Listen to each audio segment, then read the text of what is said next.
Hello everyone, welcome to sleepy classes. स्वागत है आप सबका प्रीक्योर में। आज के प्रीक्योर में हम करंट अफेयर्स कवर करते हैं हर रोज़। ये जो करंट अफेयर्स हैं ये prelims as well as mains दोनों के पर्सपेक्टिव से रेलेवेंट हैं, राइट। हर दिन हम एक नए सब्जेक्ट के करंट अफेयर्स डिस्कस करते हैं। फ्राइडे को वी डिस्कस इन्वायरमेंट, राइट। सो आज हम इन्वायरमेंट के लास्ट वीक के करंट अफेयर्स, जो कि लाइक आई सेड प्रीलिम्स और मींस दोनों के पर्सपेक्टिव से रेलिवेंट हैं, वो डिस्कस करेंगे इन डिटेल। सो शुरू करते हैं पहले टॉपिक के साथ, जो कि है एग्जॉटिक पेट्स। एग्जॉटिक पेट्स का क्या मतलब है कि एक animal which is kept with in human house hold, ठीक है, लेकिन इट इज़ रिलेटिवली अनयूजुअल। वो नॉर्मली नहीं देखा जाता एज अ पेट। जैसे डॉग्स कैट्स तो हमने बहुत ही कॉमनली देखी हैं एज अ पेट, लेकिन ये जो एग्जॉटिक पेट होता है it is rare, it is unusual, ठीक है, and it is generally thought of as a wild species rather than a pet, ठीक है। तो ऐसा माना जाता है कि ये ऐसे एनिमल्स होते हैं जो कि वाइल्ड में मिलते हैं, घरों में नहीं मिलते, ठीक है। तो अभी क्या हुआ, लेटली इलाहाबाद हाई कोर्ट ने एक ऑर्डर निकाला था जिसमें इम्यूनिटी दी जाएगी अगर आपके पास कोई एग्जॉटिक पेट है, ठीक है, तो आप उसकी पोजेशन को वॉलेंटैरिली डिस्क्लोज कर दो, ठीक है, that you have an exotic pet, और आप वॉलेंटैरिली उसकी पोजेशन को अगर आप डिक्लेयर करते हो तो आपको इन्वेस्टिगेशन और प्रोसिक्यूशन की जो कार्रवाई है उससे आपको मुक्ति मिल जाएगी। तो ये इलाहाबाद हाई कोर्ट ने ये ऑर्डर दिया था, सुप्रीम कोर्ट ने भी इसको रिसेंटली अपहोल्ड किया है। सुप्रीम कोर्ट ने भी माना है कि ऐसा ही होगा, that you will be granted immunity from investigation and prosecution अगर एक इंसान डिक्लेयर करता है कि उसके पास कोई एग्जॉटिक वाइल्ड लाइफ स्पीशीज़ है, ठीक है। सो अगर हम इस वॉलेंट्री डिस्क्लोजर स्कीम के बारे में और देखें, so it is a one time voluntary disclosure scheme, ministry of environment के अंडर आएगी ये अलाउ करेगी owners of the exotic life species, ठीक है, जो कि इलीगली अक्वायर किए गए हैं विद और विदाउट डॉक्यूमेंट्स, वो गवर्नमेंट को डिक्लेयर करे कि उनके पास पोजेशन है बिटवीन जून एंड दिसंबर 2020। इसका मेन टारगेट क्या है वॉलेंट्री डिस्क्लोजर स्कीम का, कि जब लोग बाहर आएंगे कि उनके पास पोजेशन है, बिकॉज दे नो कि उनके अगेंस्ट कोई इन्वेस्टिगेशन नहीं होगी, उनको प्रोसिक्यूशन नहीं होगी, so they can easily come out. इससे गवर्नमेंट एम कर रही है कि जो जूनोटिक डिजीज़ हैं, ऐसा माना जाता है जो 75% इन्फेक्शियस डिजीज़ आएंगे आने वाले टाइम में वो जूनोटिक होंगे। जूनोटिक क्या होता है, जो एनिमल का डिजीज़ है but it has now jumped to humans, it can also infect humans, right. तो कोरोना सबसे बड़ा एग्जाम्पल है लेटेस्ट टाइम्स में जूनोटिक डिजीज़ का, जिसने इतना हैवक कॉज किया है पूरी दुनिया में। तो गवर्नमेंट चाहती है कि जो चैलेंज है जूनोटिक डिजीज़ का, इसको हम अच्छे से डील कर पाएँ, हम एक इन्वेंट्री बना ले, ठीक है, ताकि जो साइट्स है उसके साथ भी हम उसकी जो रेगुलेशन है उसके साथ भी हम कंप्लायंस कर पाएँ, and we can also regulate their import के, और ऐसी लाइफ स्पीशीज़ ना आए, और अगर आए तो दे शुड नो, बिकॉज ना यहाँ पे साइट्स इसलिए इंपॉर्टेंट है क्योंकि इनमें ट्रेड बहुत होती है, ठीक है। सो साइट्स के साथ कंप्लायंस के लिए इंपॉर्टेंट है, जूनोटिक डिजीज़ को प्रिवेंट करने के लिए इंपॉर्टेंट है, और उनके इंपोर्ट को रेगुलेट करने के लिए इंपॉर्टेंट है ये जो स्टेप है, ठीक है। और ये जो स्कीम है ना, it is just an advisory, it is not a law right now, right. उसके बाद साइट्स की बात करें ना, तो साइट्स में 3 अपेंडिक्स हैं, ठीक है। इट इज़ बेसिकली एक तरह से ये एक ऐसा इंटरनेशनल कन्वेंशन है, वो इंश्योर करता है कि जो इंटरनेशनल ट्रेड है इन वाइल्ड एनिमल्स एंड बर्ड्स, वो उनके एग्जिस्टेंस को थ्रेटन ना करे।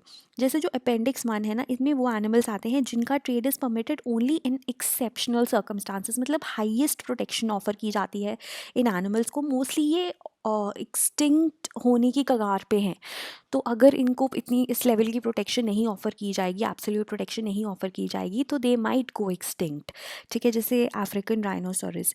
जो अपेंडिक्स 2 है उसमें उनकी ट्रेड इज़ कंट्रोल्ड, ठीक है। अपेंडिक्स 1 की trade is permitted only in exceptional circumstances. Appendix 2 में क्या है, इनका जो ट्रेड है that is strictly controlled, right. और अपेंडिक्स 3 में क्या है कि you need you need to give a request for assistance in controlling the trade of species protected in a specific country.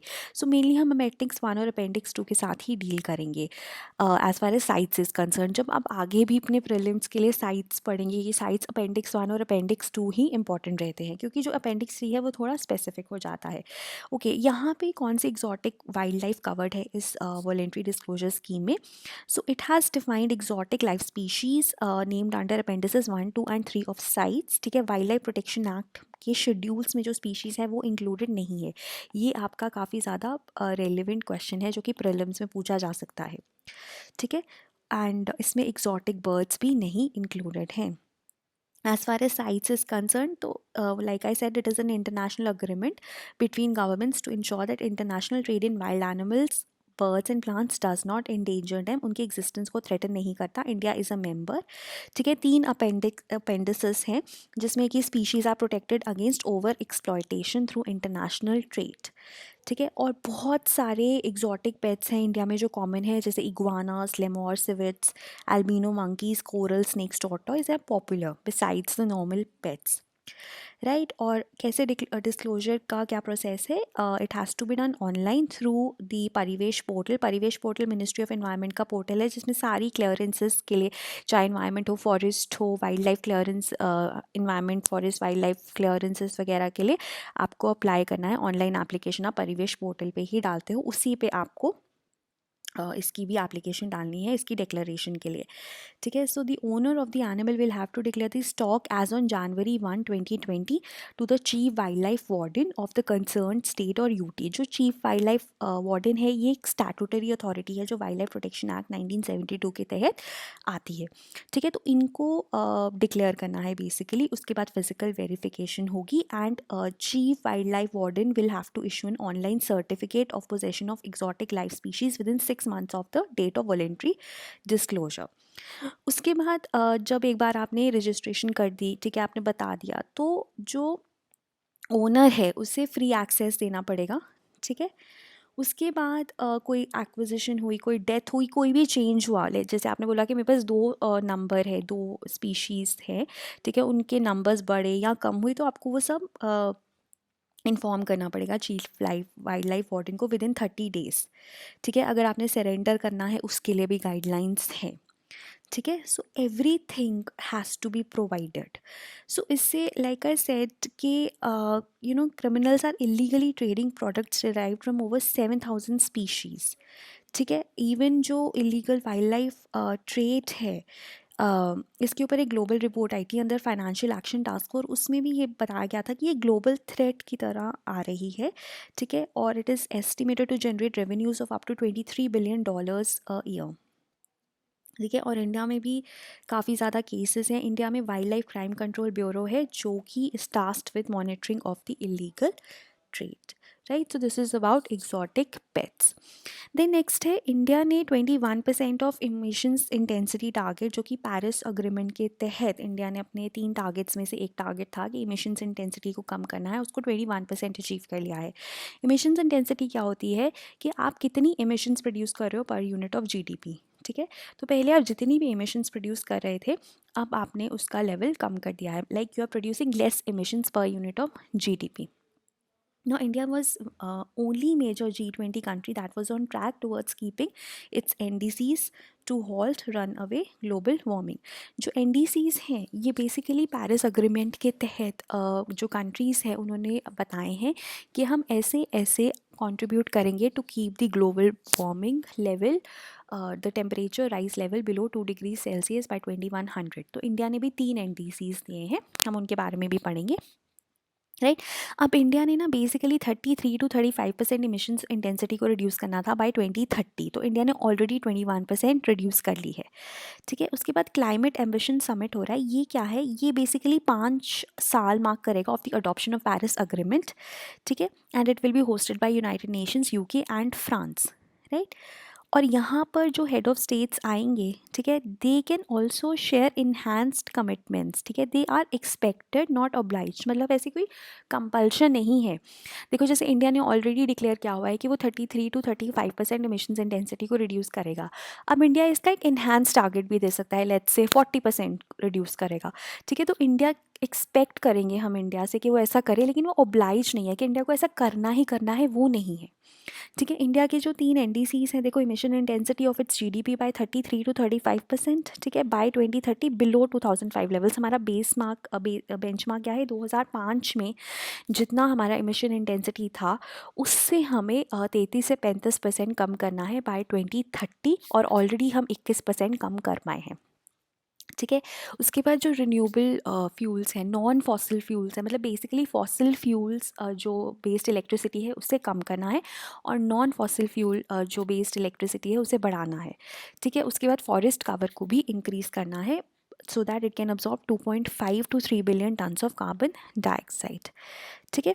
अब हमारे पास we have an international institute of sustainable development, right. उसने ये बोला है कि ये जो समिट है, ये जो हमारे पास क्लाइमेट एम्बिशन समिट है, it is a sprint to Glasgow. Glasgow में हमारे पास COP26 जो है वो होस्ट होगा इन 2021, ठीक है। तो ऐसा माना जा रहा है कि ये एक तरह से उसकी शुरुआत है, उसकी बिगिनिंग है, ठीक है। 6 of the world's top 10 emitters would be present, ठीक है, जैसे चाइना होगा, EU, इंडिया, जापान, कनाडा, और कुछ पल्यूटर्स हैं जो नहीं भी होंगे, लाइक बड़े पल्यूटर्स जो नहीं होंगे, ठीक है। और जो पेरिस एग्रीमेंट था वो COP21 में अडॉप्ट किया गया था 2015 में, तो उसी को 5 साल हो गए हैं, तो वही हम क्लाइमेट एम्बिशन समिट में एक तरह से सेलिब्रेट करेंगे, ठीक है। Paris agreement was entered into force on 2016, currently has 188 parties, ठीक है। तो जितनी भी पार्टीज़ हैं उनको एम्बिशियस एफर्ट्स अंडरटेक करने हैं ताकि हम जो अग्रीमेंट का गोल है उसको अचीव कर पाएँ। और ये जो उनके गोल्स हैं, they have to communicate every 5 years in the form of NDCs, ठीक है। फर्स्ट राउंड में 186 पार्टीज ने अपनी NDC सबमिट करी थी, ठीक है। और सेकंड वन, अब देखो अब 5 साल हो गए हैं, तो अब सेकंड भी हमें सबमिट करना पड़ेगा, all the countries have to do that. Then next is rare Myristica swamp tree frog. अब देखो ये जो ट्री फॉग है ये कार्बोरियल स्पीशीज़ है, मतलब पेड़ों पे रहता है। ये रिसेंटली हमें एक नई जगह पे मिला, ठीक है। It was found in Vazhachal reserve forest in Thrissur. It's not normally found there, right, but it is endemic to western Ghats, मतलब ये सिर्फ आपको वेस्टर्न घाट्स में ही मिलता है। आर्बोरियल है, पेड़ों पे रहता है, नाम से ही पता चल रहा है, ट्री फ्रॉग, राइट। ये पहली बार एक नई जगह पे मिला है, ठीक है। अब the frog was first described in 2013 from the lowland Myristica swarms of Arepa, ठीक है, near Kulathupuzha reserve forest in the western foothills of Agasthyamalai, ठीक है। ये ना रेयर है, इलूसिव है, and they are active only for a few weeks during the breeding season. इनका breeding season ना मोस्टली प्री मानसून में होता है और मानसून से पहले ही ख़त्म हो जाता है, ठीक है। तब ये पेड़ों से नीचे आते हैं, नहीं तो they are found in high canopy of trees, तो आप देख नहीं पाते हो, they are very rare to actually be sighted, ठीक है। तो नॉर्मली ब्रीडिंग सीजन के दौरान ये नीचे आते हैं, राइट। और they have a unique breeding behaviour, मतलब जैसे मैंने बताया प्री मानसून्स में इनकी ब्रीडिंग हो जाती है, नीचे आते हैं। जो फीमेल फ्रॉग है वो क्या करती है, digs the mud lays eggs in shallow burrows in the mud, ठीक है। उसके बाद ब्रीडिंग और एग लेइंग के बाद they again retreat to the higher canopies of the tree and they remain elusive till next breeding season. तो क्योंकि इनकी डिस्ट्रीब्यूशन बहुत ज़्यादा है, मतलब बहुत ज़्यादा तो नहीं है, लेकिन अब पता चल रहा है कि काफ़ी फैले हुए हैं, ठीक है। इनकी एक्सटेंडेड डिस्ट्रीब्यूशन है, तो मतलब हमारे को कॉन्जर्वेशन भी उसी हिसाब से करनी पड़ेगी, ठीक है। So it is found only in western Ghats. अभी ये न्यूज़ में क्यों है, क्योंकि जहाँ पे ये नॉर्मली फाइंड मिलता है उसके अलावा भी एक नई जगह पे मिला है, ठीक है। So that is not important, what is important is इसके बारे में आपको बताओ, लेट्स से आर्बोरियल है और ये वेस्टर्न घाट्स वेस्टर्न घाट्स में ही आपको मिलता है। अगस्त्या मलाई में पहली बार मिला था, अभी आपको थिरुसूर में भी मिला है, ठीक है। यूनिक ब्रीडिंग बिहेवियर है, पेड़ों के ऊपर कैनोपीज़ में ही मिलता है, तो इसलिए नॉर्मली साइट नहीं होता है, सिर्फ ब्रीडिंग सीजन के दौरान ही साइट होता है, और इनका ब्रीडिंग सीजन हमेशा प्री मानसून में ही होता है, देन बस्टर्ड्स, ठीक है। ये न्यूज़ है कि जो ग्रेट इंडियन बस्टर्ड है, देखो ग्रेट इंडियन बस्टर्ड्स का मेन जो एक तरह से उनके ऊपर थ्रेट है, दे आर क्रिटिकली इंडेंजर्ड। उनका मेन थ्रेट ये है कि जो पावर लाइंस होती है ना वो उनमें मतलब उनके साथ टकरा के दे डाई, ठीक है। तो एक प्रपोज़ल आया था कि जितनी भी पावर ट्रांसमिशन लाइंस हैं, ठीक है, जो भी ग्रेट इंडियन बस्टर्ड की हैबिटेट के थ्रू पास कर रही हैं उनको अंडरग्राउंड कर दिया जाए, ठीक है।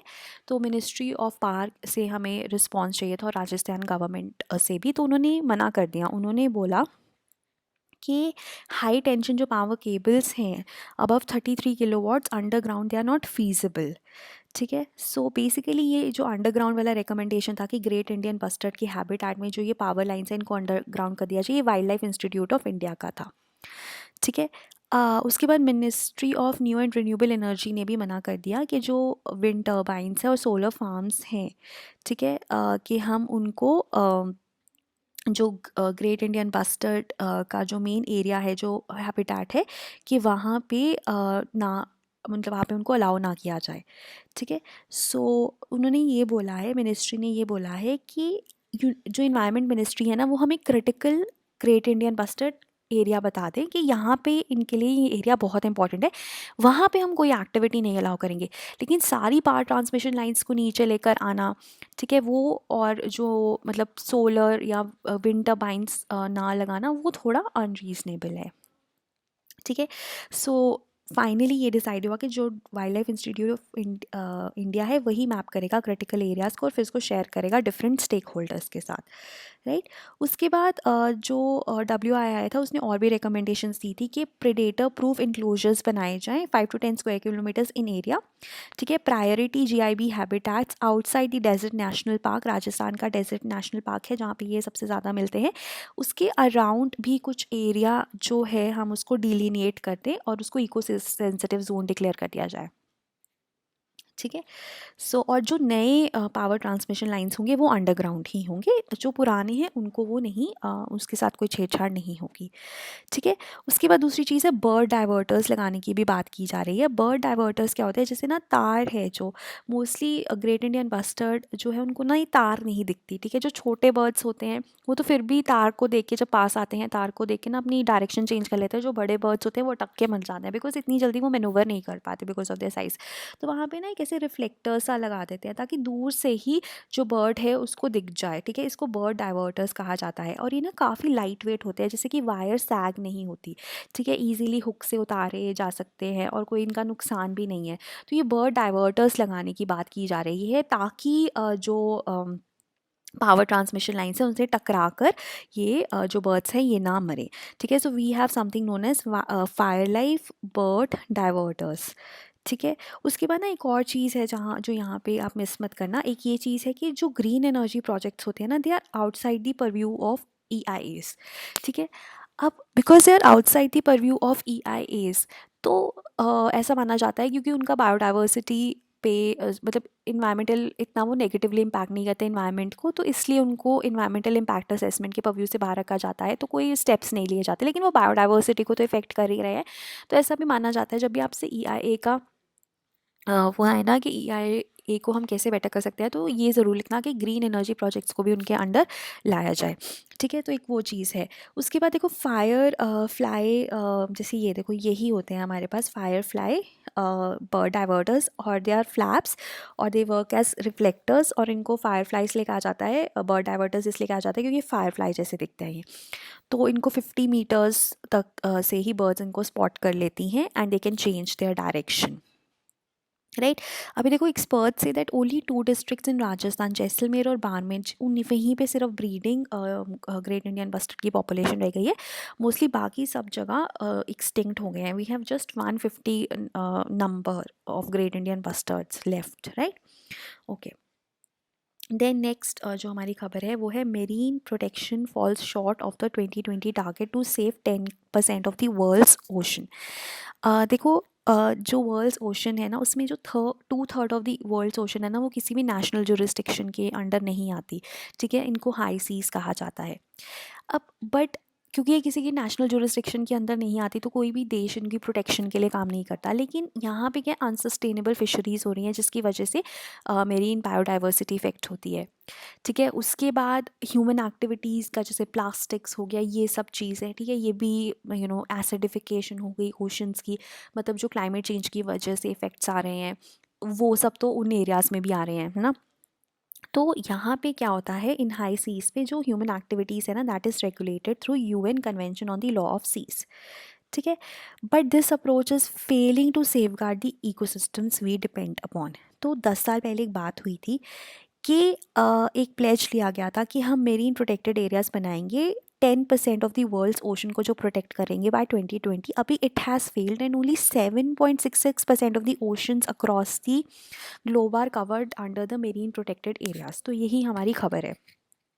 ठीक है, सो देखो जितने भी प्रोटेक्टेड एरियाज़ होते हैं जो नेशनल जुरिस्डिक्शन के अंदर आते हैं, वहाँ पे उनको प्रोटेक्ट करना इजी है, मैनेज करना इजी है। ठीक है, क्योंकि एक सिंगल कंट्री के अंडर वो आ रहे हैं। ठीक है, लेकिन यहाँ पर क्या है, यहाँ पर जो मेरीन प्रोटेक्टेड एरियाज़ हैं ये क्योंकि एक उसके अंडर नहीं आते, एक जुरिस्डिक्शन के अंडर नहीं आते, तो यहाँ पे काफ़ी ज़्यादा हमारे पास प्रॉब्लम आती है। ठीक है, क्योंकि हर एक जो देश है मतलब उसका वो पॉलिटिक्स आ जाती है और हर एक देश का कुछ ना कुछ रोल होता है। जैसे they want to the oil out of those areas और दे वांट कि वो उनका ट्रांजिट रूट है वो, तो वो प्रोटेक्ट करना मुश्किल हो जाता है। अभी जो दुनिया का सबसे बड़ा मेरीन प्रोटेक्टेड एरिया है वो रॉस सी में है ऑफ अंटार्कटिका, और commission for conservation of Antarctic marine living resources CCAMLR is responsible for this achievement. ठीक है, अब देखो बेसिकली जो ये है ये अलाउ करता है कि हम मेरीन एरियाज़ को बंद कर सके फॉर कंजर्वेशन पर्पसेस। ठीक है, सो this is the important part. उसके बाद ना 2017 में यूनाइटेड नेशंस ने बोला कि हमें एक इंटरनेशनल ट्रीटी चाहिए फॉर दी हाई सीज। ठीक है, जो कि कॉन्जर्वेशन इंश्योर करेगी, सस्टेनेबल यूज़ इंश्योर करेगी। लेकिन आज तक हमारे पास ये जो है इनकी अभी अभी तक इनकी नेगोशिएशंस ही चल रही हैं। ठीक है, अब ये जो CCAMLR है इसके बारे में आप पढ़ लो कि it comprises of 26 member states including the EU and they meet annually to make conservation based decisions by unanimous consensus.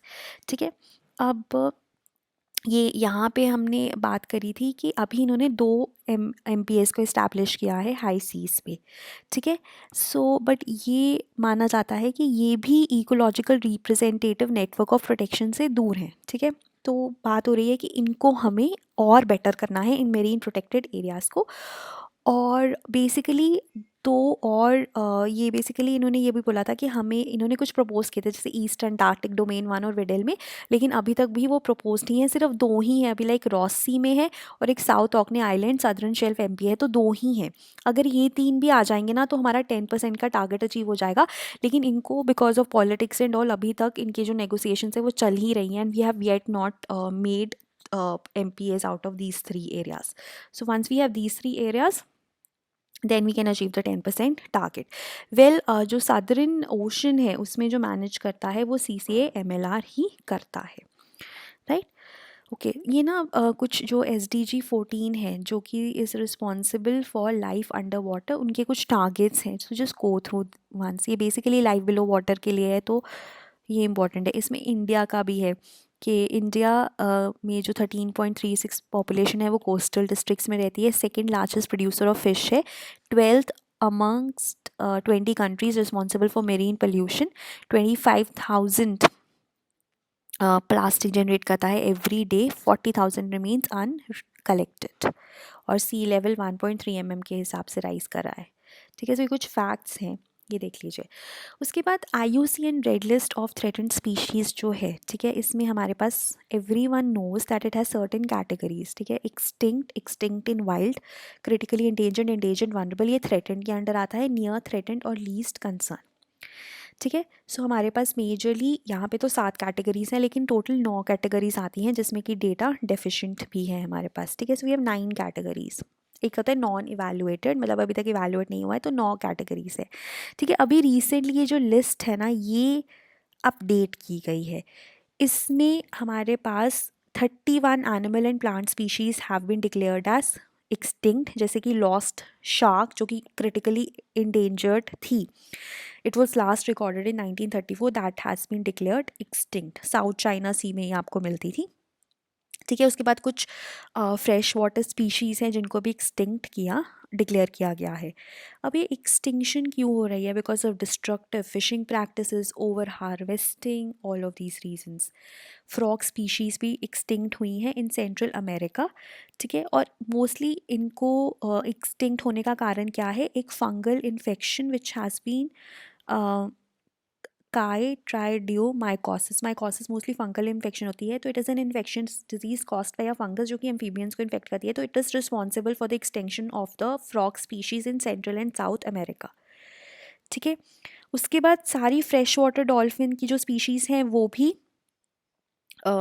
Threatened है विद एक्सटिंक्शन। एक ट्यूको सी है जो अमेजोन में है, ये भी अब लिस्ट में ऐड हो गई है, ठीक है। रीज़न क्या है? Gill nets which are fishing nets, ठीक है, जो कि हैंग करते रहते हैं, वाटर में रहते हैं क्योंकि प्लास्टिक के होते हैं, and they actually catch these fishes and all that, ठीक है। उसके बाद oak trees are also threatened, ठीक है। उसके रीजंस हैं लॉगिंग और एग्रीकल्चर के लिए लैंड क्लियरेंस। कुछ स्पीशीज़ रिकवर भी हुई है, सबसे इंपॉर्टेंट उसमें यूरोपियन बाइसॉन है। It is the largest land mammal in Europe, और इनका जो पहले स्टेटस था वनरेबल था, लेकिन अब इम्प्रूव होकर नियर थ्रेटेंड है। तो ये एक तरह से एक सिल्वर लाइनिंग है हमारे पास, right. So this is how the European bison it looks. तो ये हमारे पास जो स्पीशीज़ है इसका एक इम्प्रूवमेंट हुआ है, वनरेबल से एंटी आ गया है। और कुछ और स्पीशीज़ हैं, they have also their numbers have also improved, so that shows the power of conservation. लेकिन बहुत सारी species extinct भी हुई हैं, so it is a stark reminder that conservation efforts must urgently expand, right? So this was regarding your premix. अगर कोई doubt है तो please comments में बताएं. Thank you.